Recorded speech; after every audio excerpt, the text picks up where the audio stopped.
मोहाडी येथे जागतिक योग दिवस मोठ्या उत्साहात साजरा करण्यात आला।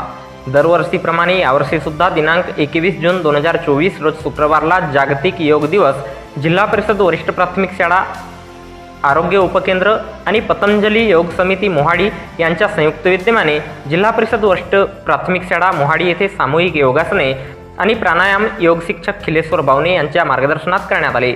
आजच्या या योग दिनानिमित्त उपसरपंच मोहनलाल पटले, लक्ष्मीताई कावडे, अध्यक्ष शाळा व्यवस्थापन समिती, धीरज राहंगडाले उपाध्यक्ष, नेतेश्वर डोहळे सदस्य शाळा व्यवस्थापन समिती मोहाडी, डॉक्टर यामेश भगत वैद्यकीय अधिकारी मोहाडी आणि कर्मचारी व्ही.वाय. मरकाम, आरोग्य सेविका, शाळेचे मुख्याध्यापक ए.के. वंजारी सर आणि सर्व शिक्षकवृंद तसेच अंगणवाडी सेविका कावडेताई, बघेलेताई तसेच आशा सेविका पटलेताई, गावातील नागरिक लेकेश कावडे, सुभाष खरोले, विनोद धप्पाडे, युवराज चव्हाण, हिरालाल महाजन, शशिकलाताई खरोले तसेच उपस्थित सर्व विद्यार्थी यांच्या उपस्थितीत योगासने, प्राणायामने होणारे फायदे समजावून सांगण्यात आले आणि शाळेच्या वतीने डावकरे सरांनी सर्व उपस्थित सर्व योग साधकांचे आभार मानले।